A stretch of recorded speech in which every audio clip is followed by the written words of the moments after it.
నీ తండ్రి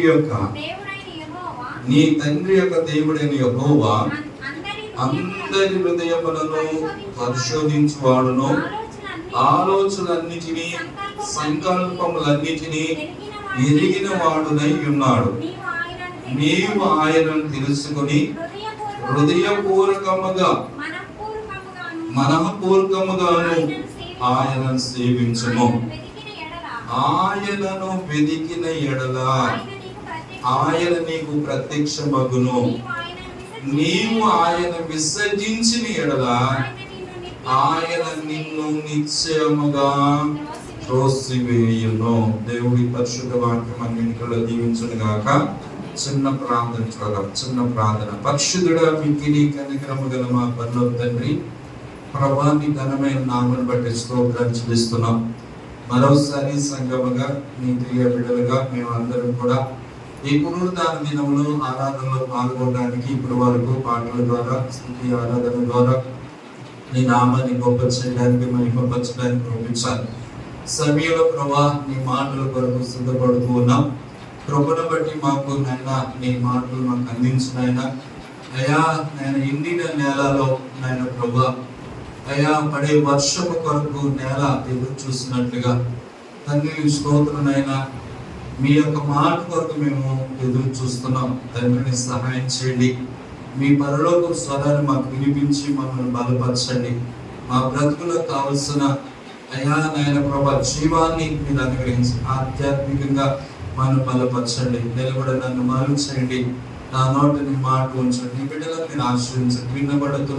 విత్తబడుతున్న ప్రతి మాట ప్రతి హృదయంలో చొచ్చుకుని పోయి ఆత్మకార్యం జరిగినట్టు సహాయం చేయండి. దృష్టిని ఎత్తుకోకుండా ఈ వాక్యాన్ని నాయన ప్రభు ముద్రించమని అడుగుతూ ఆయన నీ చేతులకు అప్పగిస్తున్నాను. నన్ను నీ కృపకు అప్పగిస్తున్నాను. వింటున్న బిడ్డలను బట్టి వందనాలు. సంఘం అందరికీ నీ కృప విస్తరింపచేయండి. అందరినీ మీ స్వాధీనంలో ఉంచి ఈ ఆత్మ ద్వారా నీ కార్యాలు జరిగించడం మహిమ పొందమని మరోసారి మీ చేతులకు అప్పగించుకుంటుండగా మీరే మీ నామ మహిమాత్మీయ ఆరాధన క్రమం అంతటి కూడా దీవెనకరం జరిగించి మహిమ పొందమని యేసు ప్రశస్తమైన నామమును స్తుతించి వేడుకుంటున్నాము తండ్రి. Praise the Lord. హల్లెలూయా. దేవుని నామ స్తోత్రము. మరి చదివిన వాక్యములో నుండి దినవృత్తాంతముల గ్రంథములో 28వ అధ్యాయం 9వ వచనం చదివాను. ఈ సందర్భము దావీదు భక్తుడు తన కుమారుడైన సొలొమోనును పిలిచి ఇలాగూ తెలియజేస్తూ ఉన్నాడు. అంటే దావీదు యెరూషలేము అనే దేవుని యొక్క పరిశుద్ధ మందిరాన్ని కట్టాలని ఆశపడ్డాడు. ఆమేన్. హల్లెలూయా. దేవుని కొరకు ఒక మంచి మందిరం. ఎందుకంటే ఆయన అనుకున్నాడు, నేను చాలా మంచి గృహములో నేను ఉంటున్నా, పాలరాతితో కట్టబడిన ప్యాలెస్ లో నేను ఉంటున్నా, చక్కని వసతులు కలిగిన గృహంలో ఉంటున్నా. నా దేవుని మందిరము నాకంటే ఘనముగా, నాకంటే గొప్పదిగా, నేను ఉండే ఇంటికంటే నా దేవుడు గొప్పగా ఉండాలి అని ఆశపడ్డాడు. దేవుని స్తోత్రం. ఆమేన్. హల్లెలూయా. అని ప్రవక్త అయిన నాతాను పిలిచి దేవుడికి ఒక శ్రేష్టమైన మహాదేవుని యొక్క మందిరాన్ని నేను కట్టాలని ఆశపడుతున్నాను, మందిరం కట్టాలని ఆశపడుతున్నాను అయ్యా అని చెప్పతే ఆయన కూడా అన్నాడు, చాలా మంచిదయ్యా, మంచి కోరిక, ఇప్పటి వరకు ఎవరికి రాని ఆలోచనను చేస్తావు, నిజంగా దేవుడు నీకు తోడే ఉంటాడు అని పూనుకొని ప్రారంభించన్నాడు. కానీ ఆ రాత్రి దేవుడు మనల మాట్లాడుతూ, నువ్వు వెళ్ళి నాతాను ప్రవక్త ద్వారా చెప్తారు, నువ్వు మందిరం కట్టించాలనుకున్నావు కానీ అది నీ వల్ల కాదు, ఎందుకంటే నీవు ఈ చేతుల చేత రక్తాన్ని ఒలికించడం కనుక వద్దు, నీ కుమారుని ద్వారా నువ్వు ఆలోచించిన నువ్వు అనుకున్న పనిని నేను జరిగిస్తాను అన్నాడు. దేవుని స్తోత్రం. సొలొమోనుకి దేవుడు అన్నాడు కదా, సొలొమోను ద్వారా నేను కట్టించుకుంటాను, నువ్వైతే వద్దు అని ప్రభువారు ప్రవక్త ద్వారా దావీదుతో చెప్పాడు. దేవుని స్తోత్రం. అప్పుడు దావీదు ఏం చేస్తుంటే అన్నిటిని సమకూర్చి కుమారుని అక్కడ అధికారులు అందరితో మాట్లాడుతూ, నేనైతే మందిరం కట్టాలనుకున్నాను దేవుని కొరకు, కానీ ప్రభువారు అన్నారు, నువ్వు చేతుల ద్వారా రక్తం ఒలికించు. అదే అధ్యాయంలో మాట జ్ఞాపకం చేస్తాను. చూద్దాం మాట. అయితే నీవు యుద్ధములు జరిగించి రక్తము ఒలికించినందున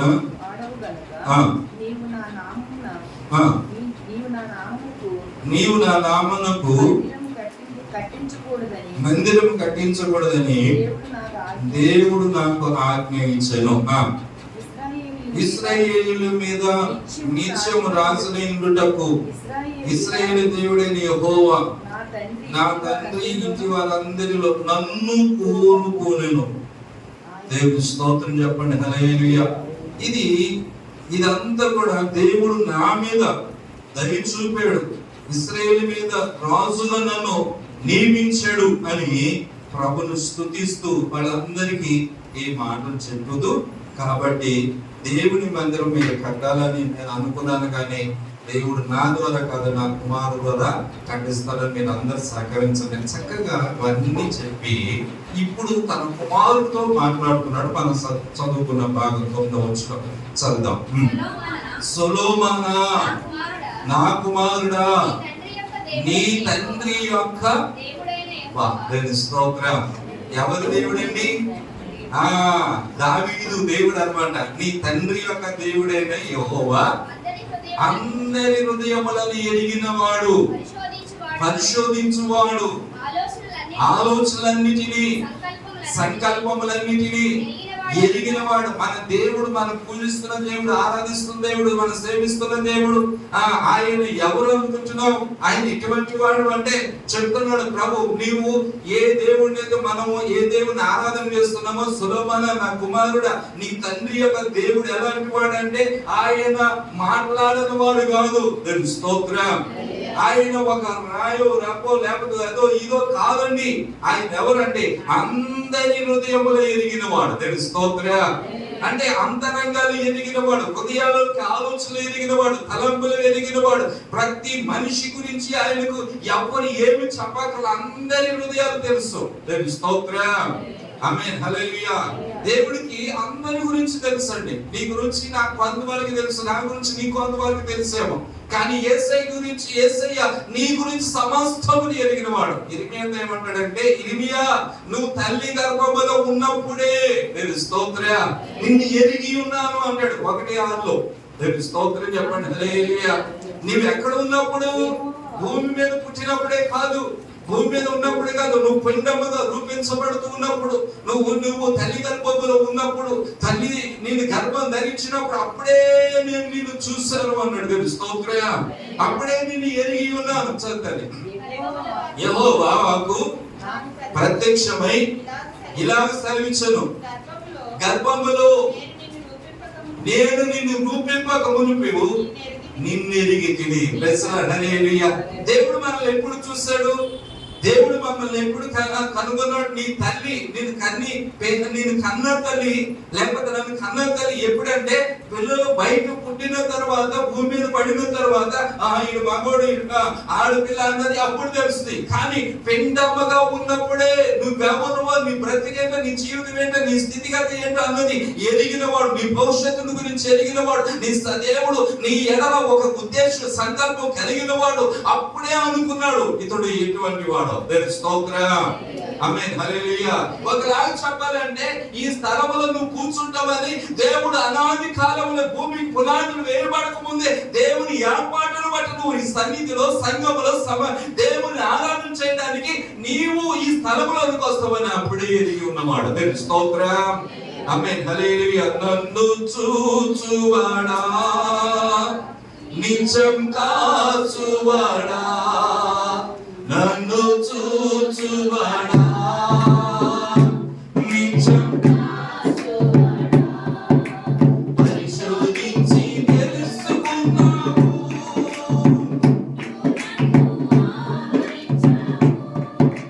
పరిశోధించి తెలుసుకున్నావు, చుట్టూ నన్ను ఆవరించావు, కూర్చుండుట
పిండముగా ఉన్నప్పుడే ఇర్మియా అంటాడు, నా కన్నులు నిన్ను చూచెను. దేవుని స్తోత్రం.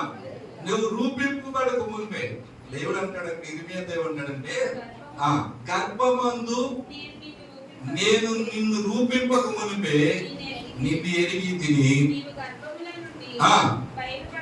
బయలుపడక మునిపే నేను నిన్ను ప్రతిష్ఠించను. దేవుడి స్తోత్రం. దేవుడు అంట గర్భంలో బయటికి రాకముందే ఈ బిడ్డ దేవుని కొరకు బ్రతకాలి. దేవుడి స్తోత్రం. ప్రభు కొరకు జీవించాలి అని దేవుడు ఎప్పుడో ఆ పిండముగా ఉన్నప్పుడే దేవుడు అందరి గురించి దేవుడు ఉద్దేశం కలిగి ఉన్నాడు. దేవుడి స్తోత్రం. అలాగే దేవుడి పిల్లలమైన మన గురించి కూడా దేవుని గొప్ప ఉద్దేశం, గొప్ప ప్రణాళిక, ఆలోచన కలిగి ఉన్నాడు.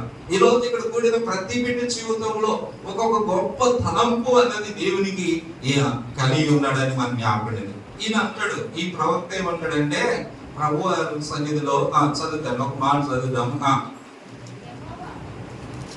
అదే ఇర్మియా గ్రంథం 1, ఇర్మియా గ్రంథము 1:6.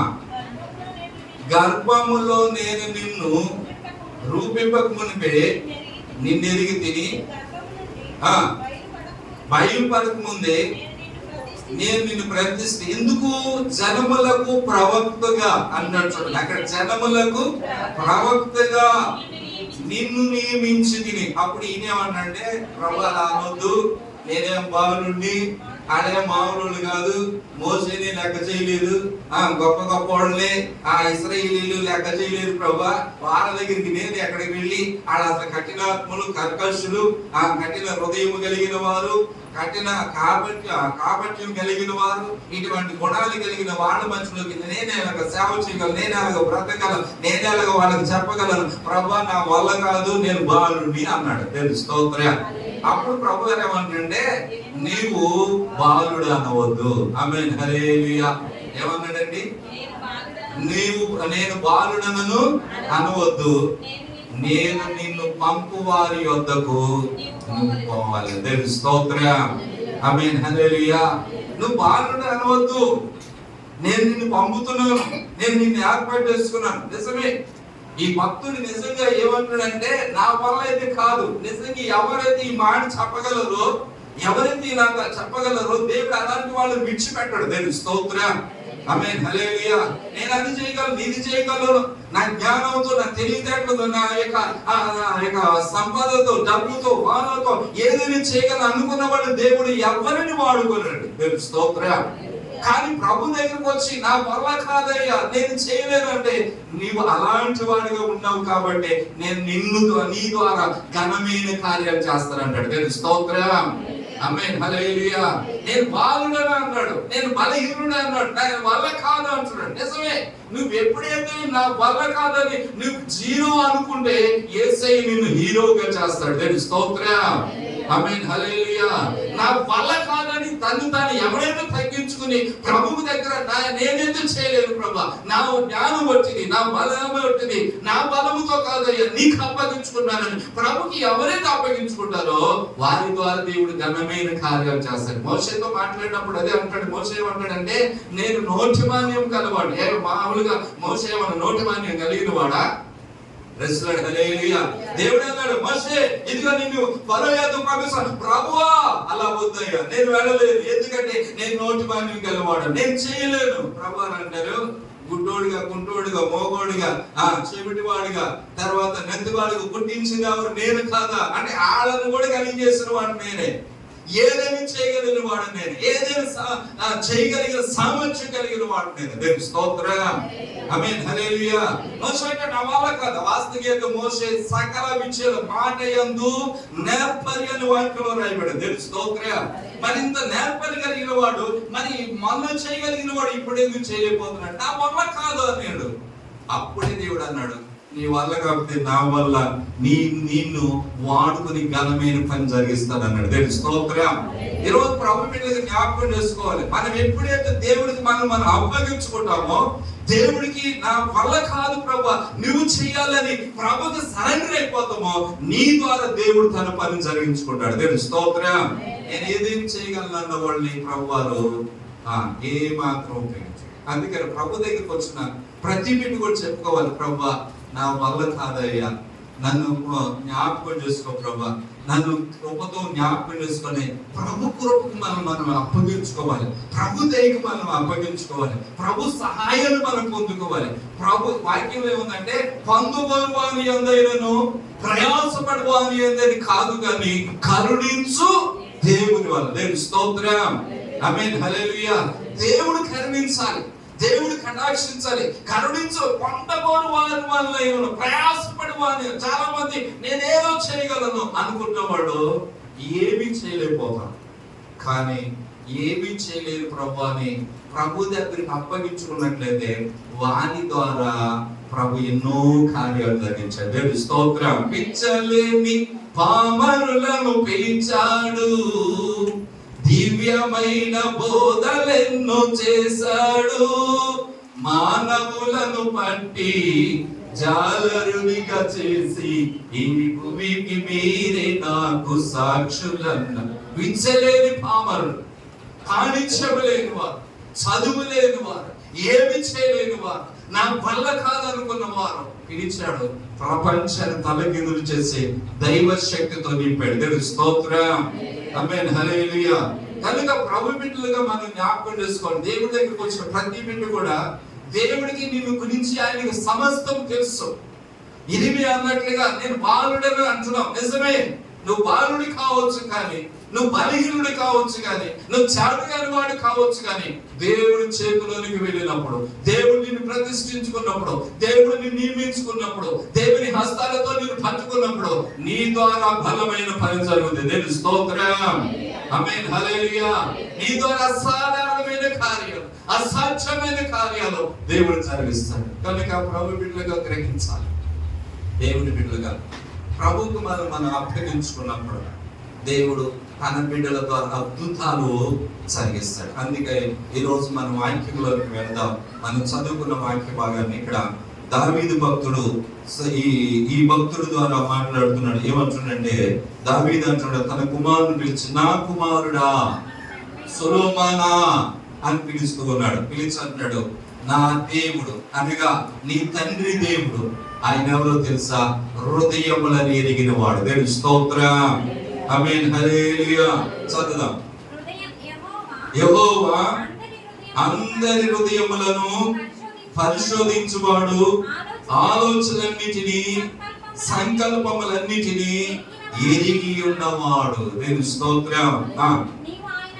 నీవు ఆయనను తెలుసుకొని హృదయపూర్వకముగా మనపూర్వకముగా ఆయనను సేవించు. ఆయనను వెతికిన ఎడల దేవుని స్తోత్రం చెప్పండి, హల్లెలూయా. ఇది మనం నేర్చుకునే మాట.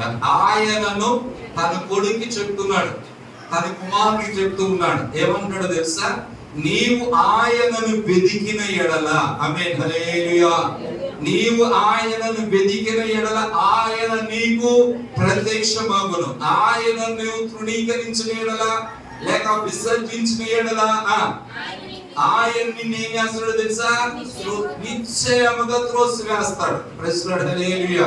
అంటే నువ్వు వెతికితే, నువ్వు దేవుని వైపు తిరిగితే, దేవుని ఆశ్రయిస్తే, దేవుడి దగ్గరికి వస్తే, దేవుని సన్నిధిలో ఆయన వెతికే వ్యక్తిగా నువ్వు ఉన్నట్లయితే, నా కుమారుడు సొలొమోను దావీదు చెప్తున్నాడు.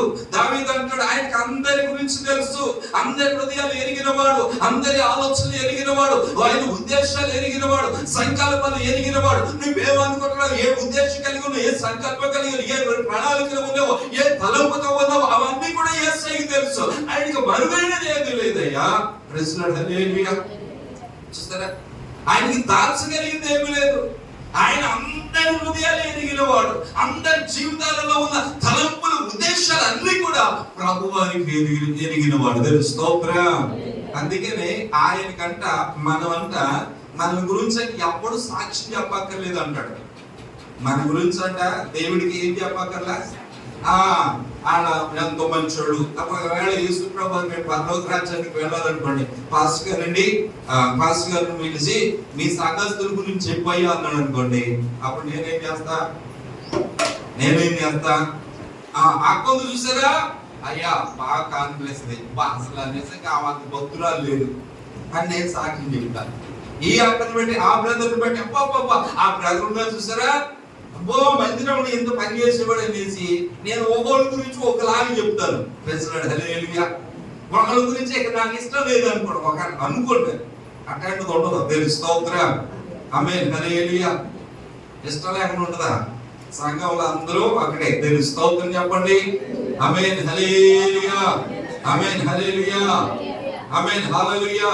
కనుక ప్రభు బిడ్డలారా, మనుషులు ఒకవేళ మనసు నైజం స్వభావం ఏమిటంటే ఒకళ్ళు ఎక్కువగా ఒకళ్ళు తక్కువగా చూడొచ్చేమో, ఒకళ్ళని గొప్పగా చెప్పొచ్చు, ఒకరిని గొప్పగా చెప్పకపోవచ్చు. కానీ దేవుడు మనిషిని సాక్ష్యం విన్నాడంట. చదువుతాడు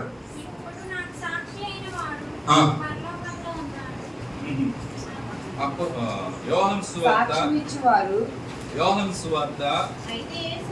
2వ అధ్యాయము 24వ వచనం. యోహాను సువార్త 2వ అధ్యాయము 24వ వచనం. యేసు అందరినీ ఎరిగినవాడు గనుక ఆయన తను వారి వశములో చేసుకొనలేదు. ఆయన మనుషుని ఆంతర్యమును ఎరిగినవాడు. చూడండి, ఆయన మనుషుని ఆంతర్యమును ఎరిగినవాడు కనుక ఎవడను మనుషుని గురించి వీళ్ళ గురించి వాళ్ళ గురించి నువ్వేం చెప్పక్కర్లే అంటాడు దేవుడు. దేవుని స్తోత్రం. ఆమేన్. హల్లెలూయా. ఒకళ్ళ గురించి ఒకళ్ళు దేవుడు నిన్నాడు కూడా. ఆమేన్. హల్లెలూయా. ఆ బిడ్డ ఎటువంటిది చెప్పాయి ఆమెకి, నువ్వు చెప్పిన దాన్ని బట్టి నేను పరలోక రాజ్యం ఇస్తాను అన్నాడు. ఎవరు ఆయనకి ఏమి చెప్పక్కల, మనుషుని గురించి సాక్ష్యం ఇవ్వక్కర్లా. ఎందుకంటే ఆయన పై రూపాన్ని చూడడం. Praise Lord. హల్లెలూయా. ఆయన పై వేషాన్ని చూడడం. ఆమేన్. హల్లెలూయా. మనం చూసేది ఏంటి? పై రూపం. పరిసయ్యుడు, సోంకరి. దేవుని స్తోత్రం చెప్పండి. హల్లెలూయా. ఎవరిని? పరిసయ్యుడు, సోంకరి ఇద్దరు మందిరం దగ్గరకు వచ్చారు. ఆమేన్. హల్లెలూయా. సోంకరి ఏమంటున్నాడు? ప్రభువా, ఆకాశం వైపు కూడా కన్నులెత్తి ప్రార్థన చేయడానికి, దేవా అని పిలవటానికి సరిపోయిన వాడని కాదయ్యా, పాపినైన నన్ను అన్నాడు. ఇంకొక ఆయన ఏమని ప్రార్థన చేస్తున్నాడు? ఈ చోళ్ళోడు కాదు, ఈ దొంగోడు కాదు, దోచుకునేవాడు కాదు, వారానికి 2 రోజులు ఉపవాసం ఉన్నాను, అన్నింటిలో భాగమిస్తున్నాను, నేను ఎంత నీతివంతును, ఎంత భక్తుని. ఒకవేళ అక్కడ ఉన్న వాళ్ళందరూ ఈయన చూడగానే పరలోకం నుండి దేవదూత అంటారు. దేవుని స్తోత్రం. ఆమేన్. హల్లెలూయా.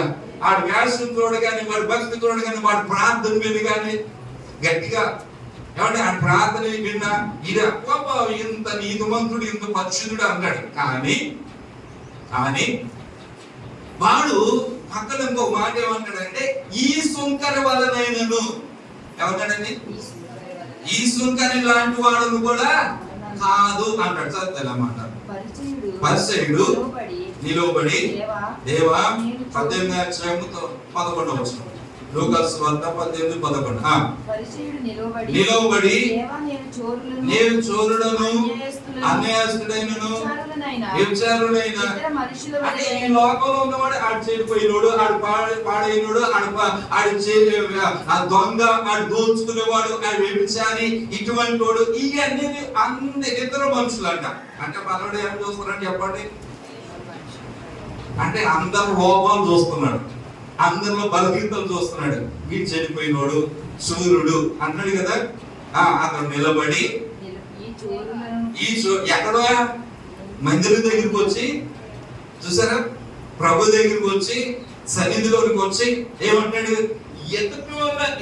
ఇతరుల యొక్క తప్పులు ఎతకడమే వీడి పని. ఎవడే అక్కడ ఇతరుల వల్లే అంటున్నాడు. అక్కడ ఇతర మనుషుల వల్ల అంటే ఇలాంటి వాళ్ళు అందరూ ఉన్నారు అంటున్నాడు. ఇక ఆఖరికి అప్పుడే వచ్చాడు ఎవరు? సౌకర్య. ఆయన కూడా మొదలు పెట్టాడా? చదవండి. ఈడ పక్కన ఉన్నాడు అనమాట, పక్కనే ఉన్నాడు. ఈ సౌకర్యం వల్ల అయినను అబ్బో ఇలాగలేదయ్యా అన్నాడు. అతను ఈ ఉపమానం ఏసై ఎందుకు చెప్పాడు? ఈ ఉపమానం ఏసై ఎందుకు చెప్పాడు? నేనే నీతిమంతుడిని, తానే 9వ తామే నీతిమంతులు అనుకుని ఇతరులను తృణీకరించు వారిని గురించి ఇది చెప్తున్నాడు. నేను స్తోత్రం. ఇదేమనుకోండి, నేనే గొప్పవాడు, నేనే నీతిమంతుడు, నేనే పరిశుద్ధుడు, నేనే ఆత్మీయుడు, నేను తప్ప వీళ్ళెవడు పల్లికి పరలోకం వెళ్ళాలంటే నాదే మొదటి పేతురు గారి పక్కన నేనే కూర్చుంటా. ఒకవేళ వెళితే ఏసై పక్కన పేతురు గారు ఉంటే, ఒకవేళ ఏసై పక్కన నేను కూర్చుంటాను, పేతురు గారు కూడా నా పక్కన అనౌన్స్. అట్లాంటి రకం ఏంటి? తానే నీతిమంతుడని ఇతరులు తృణీకి ఆ సందర్భంలో చెప్పాడండి, ఆ ఉద్దేశంతో చెప్పాడు. కనుక ప్రభు బిడ్డారా, మనం ఎప్పుడు కూడా ఇతరుల కంటే మనము గొప్పలు అనుకోకూడదు. స్తోత్రం. ఆమేన్. హల్లెలూయా. మన పై రూపాన్ని బట్టి వీడు అందరు నెంచుని వేస్తాడు. వీడు అక్కడ మనం కూడా అనుకుంటాం కదా, ఆమంటాడు, ఈయన అక్కడ పాస్ ఇలా అందరు లెక్కలు చేద్దాం. దేవుని స్తోత్రం. కానీ నీ హృదయంలో ఏమంటే పరిశుద్ధుడు అన్నవాడు ఒక్కొక్కసారి అంట పరిశుద్ధులు అన్నవాడు పరలోక రాజ్యంలో ఉండవు. ఎందుకంటే పై రూపాన్ని బట్టి, పై వేషాన్ని బట్టి, పై భక్తిగా వీళ్ళందరూ అటువంటి వాళ్ళే పరిసయ్యులు. కానీ ప్రభు దగ్గరికి వచ్చి కన్నీళ్ళు కాచి పశ్చాత్తాపడి పాపము శాపగ్రస్తులని, అందుకని అంటాడు, వేషలను వ్యభిచారులను సుంకరులను మీకంటే మీకంటే మీకంటే ముందుగా అక్కడ ఉంటారు. దేవుని స్తోత్రం. మీరు ఉంటారో లేదు నాకు తెలియదు, కానీ మీకంటే వాళ్ళు ముందు ఉంటారు. ఎక్కడ? వీళ్ళందరి చేత తృణీకరించబడి యేసయ్య మన ప్రార్థన కూడా ఎటువంటి ప్రార్థనలు అయి ఉండాలంటే ఆమేన్. హల్లెలూయా. దేవుడి దగ్గరికి వచ్చిన నీవు చేసే ప్రతి ప్రార్థన, ప్రభువా నేను ఏ పాటి వాడనయ్యా, ప్రభా ఈ యొక్క బలిని జ్ఞాపకం చేసుకుని ఆయన నా నీతిని బట్టి కాదయ్యా, కృపను బట్టి జ్ఞాపకం చేసుకుని ప్రార్థన చేస్తాను. చూస్తారా? దేవుని స్తోత్రం చెప్పండి. హల్లెలూయా. ప్రభు దగ్గరికి వచ్చి ప్రార్థన చేసి అటువంటి ప్రార్థనలు దేవుడు త్రోసివేయడు. ఆమేన్. హల్లెలూయా. అటువంటి ప్రార్థన నిరాకరించడు. చూడండి, ఒక మాట చదువుతాను. 102వ కీర్తన. దేవుని ప్రార్థన, దేవుడు ఆయన చెవులు లేక ఆయన మనసు ఎవరి మీద ఉంటుందో ఇక్కడ రాయబడింది. 17వ వచనం. ఆయన దిక్కులేని దరిద్రుల ప్రార్థన నిరాకరింపక వారి ప్రార్థన వైపు ఆయన తిరిగి ఉన్నాడు. దేవుని స్తోత్రం చెప్పండి. హల్లెలూయా. సుంకర వైపు ఆయనకు తిరిగలా, పాపినైనా నన్ను క్షమించు అన్న వాడి వైపు యేసయ్య తిరిగాడు. దేవుని స్తోత్రం. చూడండి, అక్కడ ఏమనంటే దిక్కులేని దరిద్రుల ప్రార్థన నిరాకరింపడు. Praise Lord. హల్లెలూయా.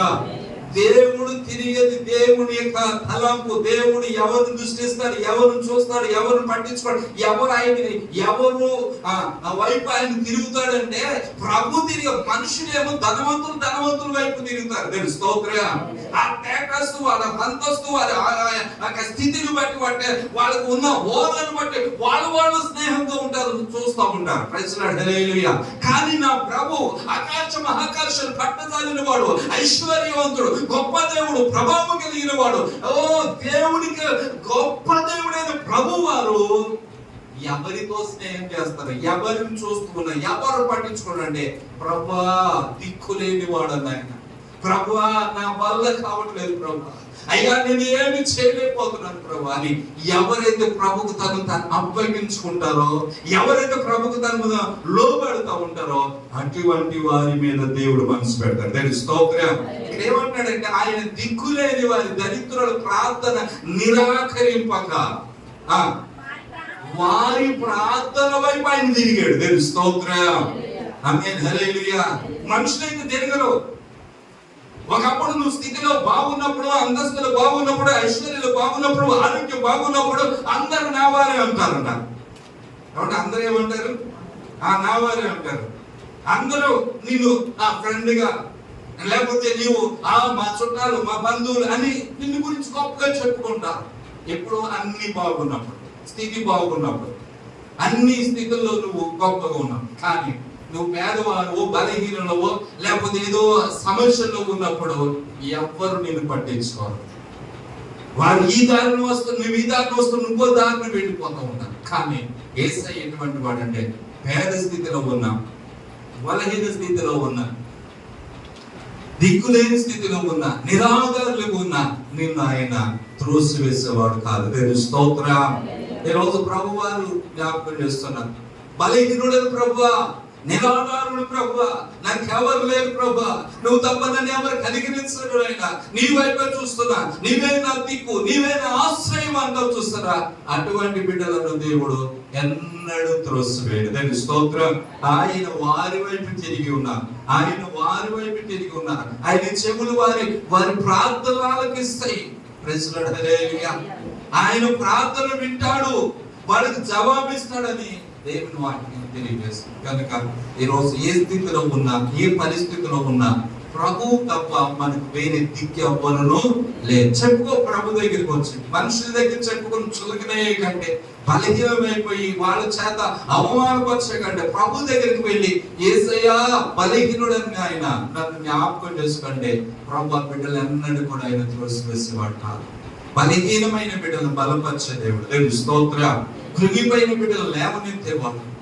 ప్రభు సన్నిధిలో ఉన్న మనం కూడా, ప్రభా నీ దగ్గరికి వచ్చాడంటే, సుంకర్ అలాగే దేవుడి దగ్గరికి వచ్చాడు, నాకెవరు లేరు, నీవే దిక్కు, కనికరించాడు. దేవుని స్తోత్రం. నీతిమంతుడిగా తీర్చబడ్డాడు. వాడేమో పరిశుద్ధుడే అని, పరిశుద్ధుడిగా నేను వచ్చేది అనుకున్నాడు, సన్నిధిలో అనుకున్నాడు, కానీ పాపిగానే వెళ్ళిపోయాడు. ఇతడు పాపిగా వచ్చాడు. దేవుని స్తోత్రం. పరిశుద్ధుడిగా మార్చబడి వెళ్ళాడు. దేవుని స్తోత్రం. నీతిమంతుడిగా మార్చబడి వెళ్ళాడు. నువ్వు ఎలా వచ్చావో దాని కాదు, దేవుడి దగ్గరకు వచ్చిన తర్వాత నిన్ను నీ ప్రభుకి అప్పగించుకుంటే ప్రభు కనికరించాడు. ఎవరు అంటే అందరి హృదయములో ఎరిగిన వాడు. నీ గురించి, నా గురించి, మనుషుల గురించి ఆయన సాక్ష్యము చెప్పక్కర్లేదు. ప్రభుకి తెలుసు, నీ గౌరవం తెలుసు, నీ స్థితి ఏంటో తెలుసు, నీ యొక్క అంతర్యమును ఎరిగిన వాడు, నీ ఆలోచనలు ఎరిగిన వాడు. ఇంకా చెప్పాలంటే నీ గుండె లోతులో ఉన్న వ్యాధులను కూడా చూడగలిగిన వాడు. దేవుని స్తోత్రం.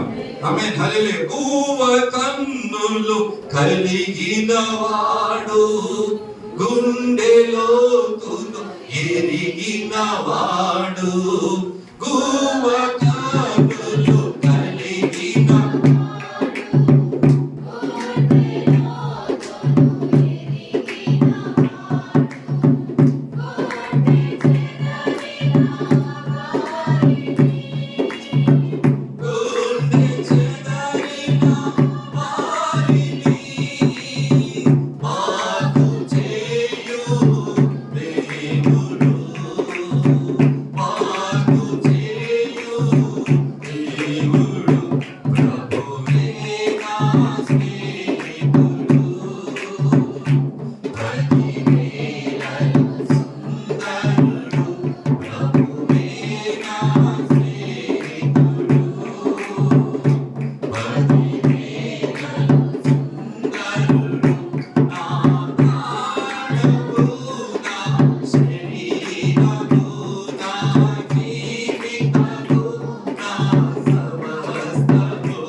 నా కుమారుడా సొలొమోనా అంటూ నీ దేవుడు, నీ తండ్రి యొక్క దేవుడు ఎటువంటి వాడు తెలుసా? ఆయన హృదయములను పరిశోధించువాడు, ఆంతర్యములను, ఆలోచనల సంకల్పములను ఎరిగినవాడు. దేవుని స్తోత్రం.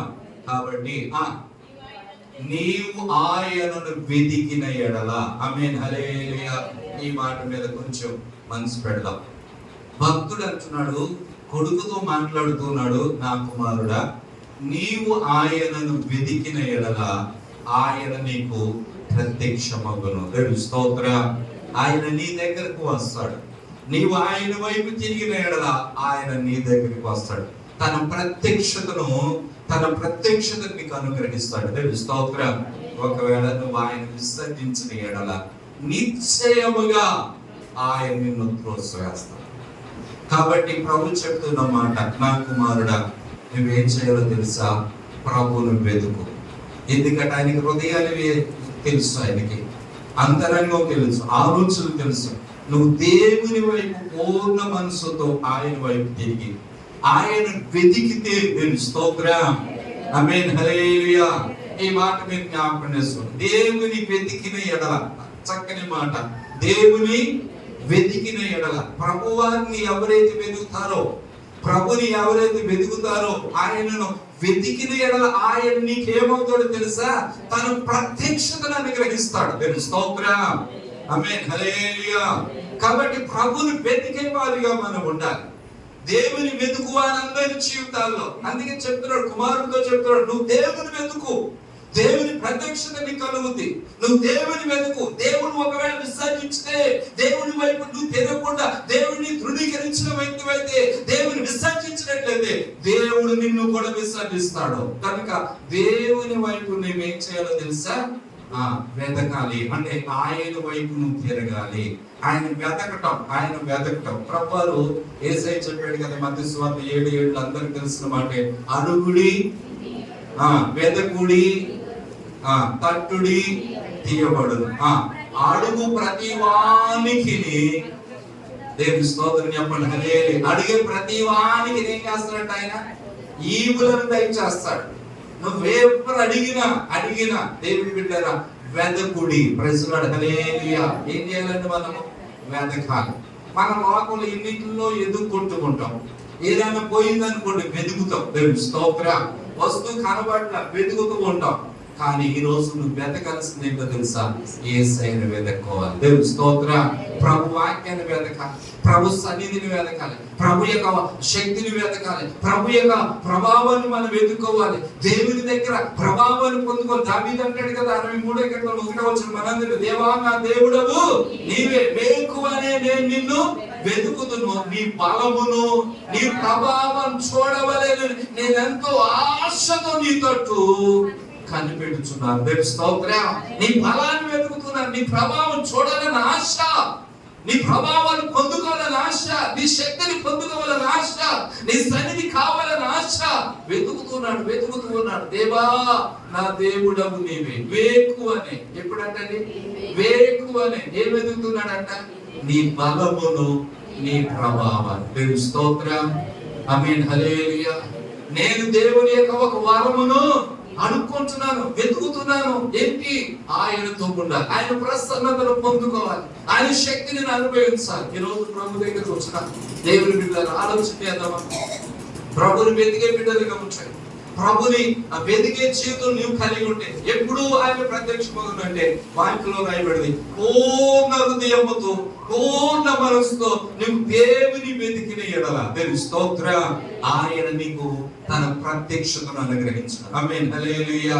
నీ మనసు అంతా కూడా దేవుడి మీద ఉండాలి, నీ ఆలోచన దేవుడి మీద ఉండాలి, నీ తలంపులు దేవుడి మీద ఉండాలి. మన ధ్యాస, మన యొక్క శ్వాస యేసయ్య యేసయ్య యేసయ్య అని చెప్పుకోవాలి. ఆమేన్, హల్లెలూయా. నీ మనసు అంతా కూడా ప్రభు ప్రభు ప్రభు ప్రభువే అని ఎప్పుడైతే నువ్వు దేవుని మీద ఆశ పెట్టుకుంటావో, ఆధారపడుతూ ఉంటావో, దేవుడు ఆశ్చర్యకరమైన కృపను మన పట్ల దేవుడు అనుగ్రహిస్తాడు. కనుక ఈ రోజు జ్ఞాపకం చేసుకోడు, నువ్వు వెతికిన ఎడల. ఆమేన్, హల్లెలూయా. చూడండి ఎంత చక్కని, దేవుని వెతికిన ఎడల అని రాయబడి, దేవుని వెతికితే. ఆమేన్, హల్లెలూయా. చాలా సందర్భాల్లో ప్రభుని వెతికిన బిడ్డలందరి జీవితంలో గొప్ప గొప్ప కన్యలు, గొప్ప గొప్ప మేలులు అనుభవించారు. అందుకే యేసయ్య అన్నారు, వివేకము కలిగి దేవుని వెతుకువారు కలరేమో అని ఆయన ఆకాశము నుండి నరులను పరిశీలిస్తున్నారు, చూస్తున్నారు. ఎవరైనా నన్ను వెతికే వారు ఉన్నారా? నా వైపు తిరిగే వారు ఉన్నారా? నా దగ్గరకు వచ్చేవారు ఉన్నారా? ఎవరైనా నా దగ్గర ప్రార్థన చేసేవారు ఉన్నారా? నాకు మొరపెట్టేవారు ఉన్నారా అని ప్రభు అని అంటే ఏం చేస్తారంటే ఆకాశము నుండి పరిశీలన చేస్తున్నారు. వెతికే వారు కావాలి. స్తోత్రం. ప్రభుని వెతికే బిడ్డగా ఉండాలి, ప్రభు దగ్గర నుండి కృపను పొందాలి. చూడండి, ఒకటి మాట మీకు జ్ఞాపకం చేస్తాను. పరిశుద్ధ గ్రంథంలో 1-2 మాటలో తలంచుకుందాం. చూడండి, 105వ కీర్తన 3వ వచనం ఒకసారి చదవండి. పరిశుద్ధ గ్రంథంలో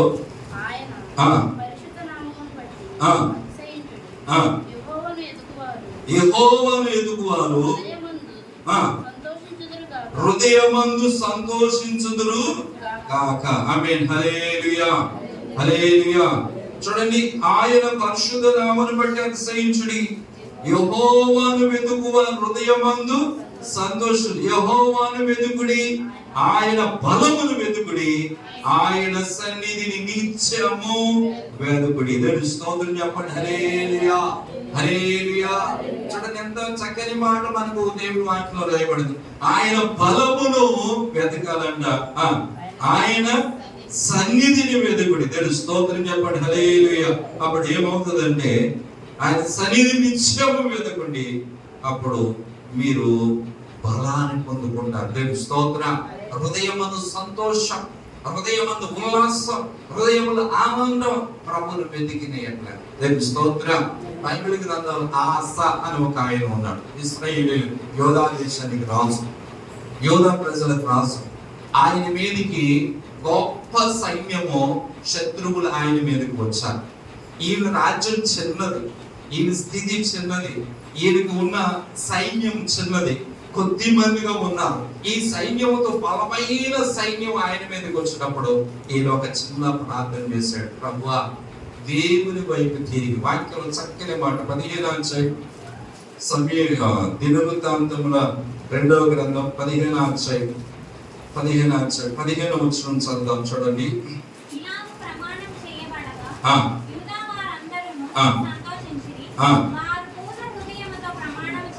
వారు పూర్ణ హృదయముతో ప్రమాణం చేసి పూర్ణ మనసుతో ఆయనను వెతికి ఉండిరి గనుక యెహోవా వారికి ప్రత్యక్షమై చుట్టూనున్న దేశములలో యుద్ధము లేకుండా వారికి నెమ్మది కలగ చేశాము. దేవుని స్తోత్రం చెప్పండి. హల్లెలూయా. దేవుని బిడ్డలారా, 14వ అధ్యాయంలో గొప్ప సైన్యం ఆయన మీదకి వచ్చేసారు, యుద్ధానికి వచ్చారు. 15వ అధ్యాయంలో ఈ భక్తుడు తెలియజేస్తున్న మాట ఏంటో తెలుసా? వీళ్ళ శత్రువులు ఆయన మీదకి వచ్చినప్పుడు ఆయన చేసిన ప్రార్థన ఏంటో ఇక్కడ జ్ఞాపకం చేస్తారు. 14వ అధ్యాయము 10వ వచనం నుండి 11వ వచనం చదవండి. ఆస తన దేవుడైన యెహోవాకు మొరపెట్టి, యెహోవా విస్తారమైన సైన్యము చేతిలో ఓడిపోకుండా బలము లేని వారికి సహాయము చేయటకు నీకన్నా ఎవ్వరును, మా దేవా యెహోవా మాకు సహాయము చేయము, నిన్నే నమ్ముకొని ఉన్నాము, నీ నామమును బట్టి సైన్యమును ఎదిరించుటకు బయలుదేరి ఉన్నాము. యెహోవా నీవే మా దేవుడవు, నరమాతులు మాపై నీపైన జయమునందనీయకము. దేవుని స్తోత్రం. అంటే యుద్ధం నువ్వు చేయాలి, పోరాటం నుంచే నీ మీద ఎవరు జయం పొందడానికి వీలేదయ్యా. Praise Lord. హల్లెలూయా, ఆమేన్, హల్లెలూయా.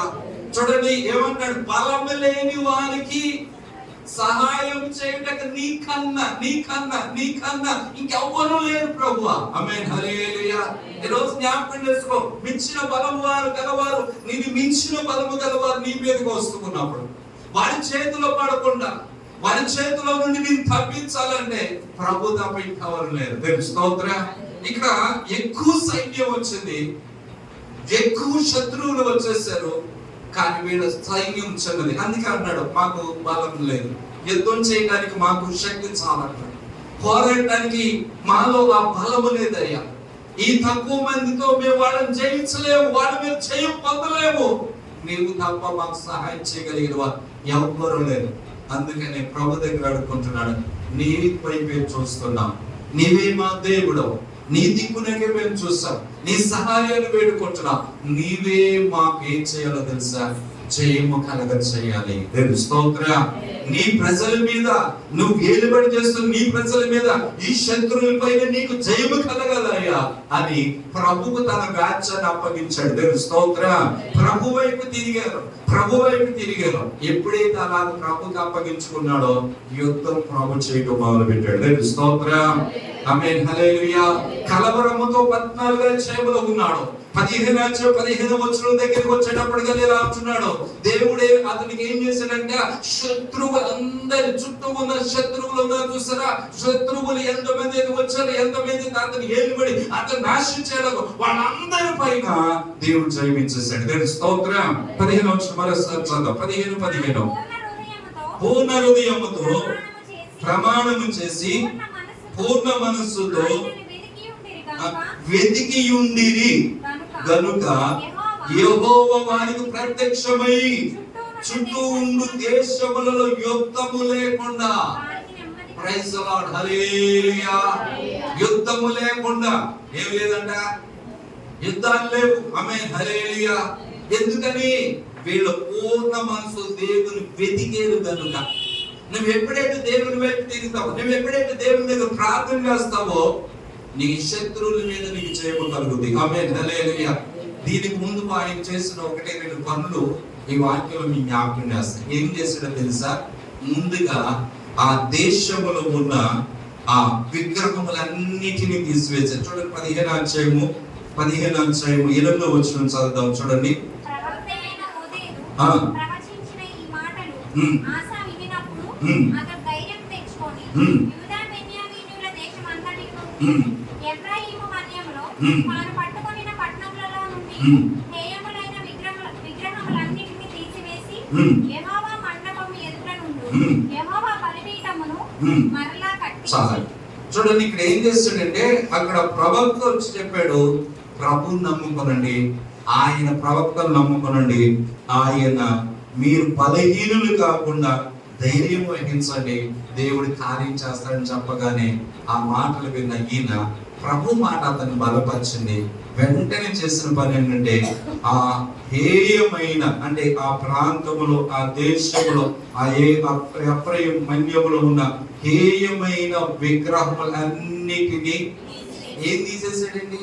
దేవునికి అర్థం ఏంటంటే, ముందు మనలో ఉన్న పాపాన్ని తీసివేయాలి, మనలో ఉన్న చెడుని తీసివేయాలి, మనలో ఉన్న అపవిత్రతను తీసివేయాలి, ముందు శుద్ధి చేయబడాలి. దేవుని స్తోత్రం. దేవుని సన్నిధిలో మనము నెమ్మది పొందాలి, మేలు పొందాలి. దేవుని వెతుకుతున్నాం అని చెప్పడం అంటే ప్రార్థన చేస్తున్నాం, దేవుడి దగ్గరకు వస్తున్నాం అని చెప్తున్నాం. మనలో ఇంకా పాప సంబంధమైన క్రియలు, పాప సంబంధమైన కార్యాలు, అపవిత్ర చెడుతనం, వ్యసనాలు, లోకం చెడిపోయిన పాప భయంకరమైన క్రియలు మనలో ఏలుబడి చేస్తున్నట్లయితే ఉన్నంత కాలం మనకు నెమ్మది కలగదు. ఆమేన్, హల్లెలూయా. మనలో ఆ సమాధానం కలగాలంటే ముందు ఏం చేయాలంటే, మనలో ఉన్న అనగా ఇక చూడండి, ఆ విగ్రహ సంబంధం హేయమైన విగ్రహములను తీసివేసాడు. మొట్టమొదటి పని. దేవుని స్తోత్రం. చూసారండి, ఆ దేశంలో ఈయన ఇశ్రాయేలీలండి, ప్రభు నమ్ముకున్న వాళ్ళండి, చుట్టుపక్కల ఉన్న అన్యుల ఆచారాలను తీసుకొచ్చేసి దేవుని మందిరంలో, దేవుని సమాజంలో కలిపేశారు. అక్కడ నిలబెట్టేశారు. అక్కడ వాటిని పూజిస్తూ ఉన్నారు, వాటిని ఆరాధన చేస్తున్నారు. నేను విగ్రహాలు అంటే వాటి గురించి వాటిని జ్ఞాపకం చేయట్లా. దేని ఏంటంటే, దేవుడి కంటే, స్తోత్రం చెప్పండి, దేవుడి కంటే దేనినైతే ఎక్కువగా మనసు పెడుతున్నావు, దేనికంటే ఎక్కువ ప్రాధాన్యత ఇస్తున్నావు, అదే నీకు విగ్రహం. ప్రైజ్ ది లార్డ్, హల్లెలూయా. విగ్రహం అంటే వేరే వద్దు, ఒకటే మాట, ప్రభువుకి ఇవ్వాల్సిన స్థానం నువ్వేవకన్నా ఆ స్థానంలోకి దేన్ని పెడుతున్నావు, ఆ స్థానంలో దేన్ని తీసుకుని వచ్చావు, ఆ స్థానంలో ఏది ఉన్నదో అదే నీ జీవితంలో ఒక విగ్రహంగా మార్చబడింది. కనుక ఈరోజు అది ఏదన్నా కానీ నా జీవితంలో అది తీసివేస్తున్నాను, ఆ పాపాన్ని తీసివేస్తున్నా. దేవునికి ఇవ్వాల్సిన ఘనత, దేవుడికి ఇవ్వాల్సిన మహిమ, దేవుడికి ఇవ్వాల్సిన ప్రాముఖ్యత, దేవుడికి ఇవ్వాల్సిన ఉన్నతమైన ఆ కృప, దేవుడికి ఇవ్వాల్సిన స్థితిని నేను దొంగిలించకూడదు. ఆ దేవుడి స్థానాన్ని నేను అనుభవించకుండా దేవుడికి ఇచ్చవలసిన దేవుడికి చేసి దేవుని కనపరచబెట్టేదిగా మనం ఉండాలి. దేవుని స్తోత్రం. ఆ స్థానానికి ఏది తీసుకొచ్చినా అదే మన జీవితంలో విగ్రహం. మన హృదయంలో విగ్రహాలు ఉన్నాయి అంటే ఇర్మియా గ్రంథం. దేవుని స్తోత్రం. ఎక్కడ ఉన్నాయంటే అన్ని విగ్రహాలు హృదయములో ఉన్నాయి, తిష్ట వేసి కూర్చుని వాటిని తీసివేయాలి. దేవుని స్తోత్రం. ఆమేన్, హల్లెలూయా. దేవుని బిడ్డని జ్ఞాపకం చేసుకోండి, మన హృదయంలో ఉన్న వాటిని తీసివేయాలి, వాటిని తీసివేయాలి. ఏదైతే ఉన్నదో, కోపమా, అసూయల, ద్వేషాల, క్షమించలేని మనసా, ఇతరుల మీద ఈ యొక్క పరిచయులాగా చిన్న చూపు చూడటమే, తృణీకరించటమా, మనుషులు విసర్జించటమా, ఇటువంటి గుణాలు నీలో ఉండే నీవే అహంకారము అనే విగ్రహాన్ని నువ్వు దాచిపెట్టుకున్నావు. అతిశయం అనే విగ్రహం నీలో ఉన్నది.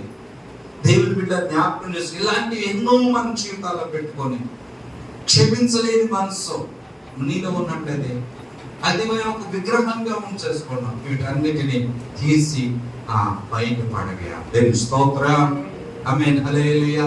మన హృదయంలో తిష్ట వేసుకున్న వాటిని అన్నిటిని కూడా ఏం చేయాలంటే తీసివేయాలని ప్రభువారు ఈ మాట తెలియజేశాడు. ఆసాద్ చేశాడు. రెండోది ఏం చేశాడంటే బలిపీఠాన్ని మరలా కట్టాడు. ప్రైజ్ ది లార్డ్, హల్లెలూయా.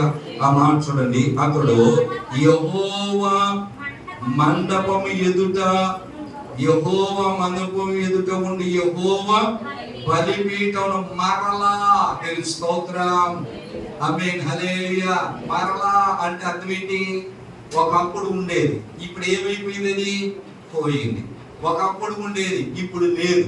ఒకప్పుడు అక్కడ ఆరాధన జరిగేది, బలి అర్పణ జరిగేది, బలి అర్పించేవాడు, బలిపీఠం పెట్టారు. దేవుని స్తోత్రం. వాళ్ళ పితరుల కాలంలో ఉండేది, దావీదు కాలంలో, మోషే కాలంలో అక్కడ ఆరాధన జరుగుతూ ఉన్నాయి. బలిపీఠము కట్టబడింది, అక్కడ దేవుని యొక్క ఆరాధన జరుగుతుంది, బలి అర్పణ జరుగుతూ ఉండేది. కానీ ఈ రోజు ఏమైపోయింది తెలుసా? ఆ బలి అర్పణ లేదు. వేరే వాటికి అర్పణ అర్పిస్తూ ఉన్నారు. ఆ స్థానంలో వేరే వాటిని బలి అర్పిస్తూ ఉన్నారేమో. అయితే వాటిని తీసివేసి ఏం పెట్టండి? యెహోవా. చూడండి అక్కడ, యెహోవా నామమున ఏం చేశాడండి? యెహోవా బలిపీఠమును మరలా కట్టారంట. దేవుని స్తోత్రం. ఏ బలిపీఠం? బయలు బలిపీఠమా? కాదు, యెహోవా బలిపీఠం. దేవుని స్తోత్రం. యెహోవా బలిపీఠం మరలా కట్టారు. అంటే బలిపీఠం అనేది సమర్పణ జీవితం. దేవుని స్తోత్రం. ఆమేన్, హల్లెలూయా. బలిపీఠం అనేది ఆరాధన గుర్తు. బలిపీఠం అనేది ప్రభుని ఆరాధన. అంటే ఒకప్పుడు ఆరాధన చేసేవాడు, ఒకప్పుడు చక్కగా సమర్పించుకునేవాడు. ప్రభుకు మమ్మల్ని మనం అప్పగించాడు. చూడండి, బలిపీఠం మీద పశువులు బలించి అది ఏమైపోయిందంటే బూడిదైపోయింది. దేవుని స్తోత్రం. ఆమేన్, హల్లెలూయా. ఈ రోజు అటువంటి ఆరాధన పోయింది, అది సమర్పణ పోయింది, దేవుడి దగ్గర తగ్గించుకోవడం పోయింది, బలి అయిపోవడం పోయింది, అది సమర్పించుకున్న ఆత్మీయత మనలో తొలగిపోయి ఏమైపోతున్నాం తెలుసా? గర్వపడుతూ ఉన్నా, అతిశయిస్తున్నాం, చావట్లా. దేవుడు అంటున్నాడు కదా, మనమంట సజీవ యాగముగా మా శరీరము సమర్పించి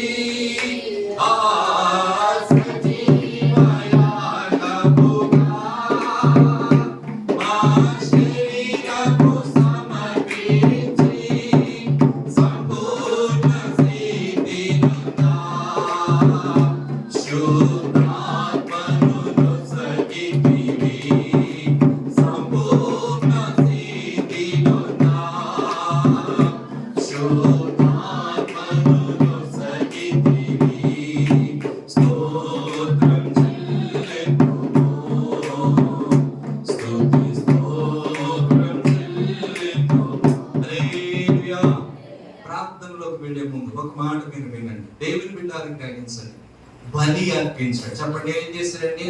ప్రభు దగ్గరకు వచ్చాడు, సమర్పించుకోవాలి.